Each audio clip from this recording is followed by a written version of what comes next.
Semester 5 BSc final year complex analysis सम्मिश्र विश्लेषण के notes. Z equal to x plus iota y होता है। जो एक्स है वो रियल वैल्यू होती है और वाई है वो आपकी इमेजिनरी वैल्यू होती है। यहाँ पे आप इंग्लिश और हिंदी मीडियम दोनों में पढ़ सकते हो।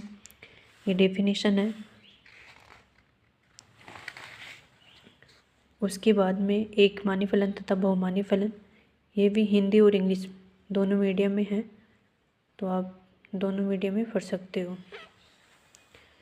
उसके बाद में है सम्मिश्र की सीमा, लिमिट ऑफ कॉम्प्लेक्स।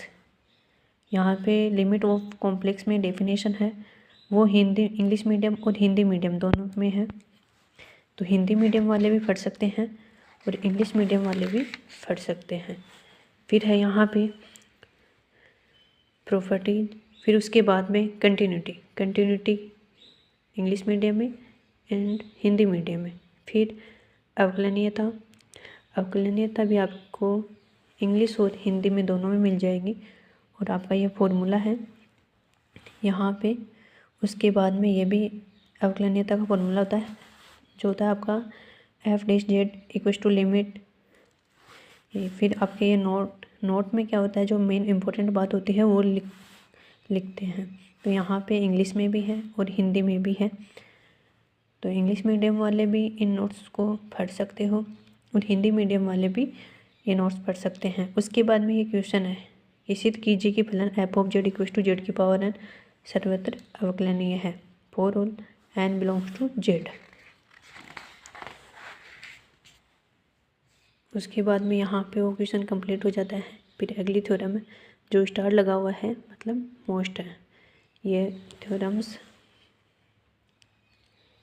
यहाँ पे। उसके बाद में उसका विलोम मतलब कन्वर्सली पार्ट है, उसमें एग्जाम्पल था वो भी सोल्व किया हुआ है। एग्जाम्पल में केस फर्स्ट केस सेकंड बने थे, तो दोनों सोल्व किए हुए हैं यहाँ पे। उसके बाद में आगे है प्रॉपर्टीज है, इन प्रॉपर्टीज को प्रूफ किया हुआ है। फर्स्ट सेकंड थर्ड 3 प्रॉपर्टी है, तीनों को प्रूफ किया हुआ है यहाँ पे।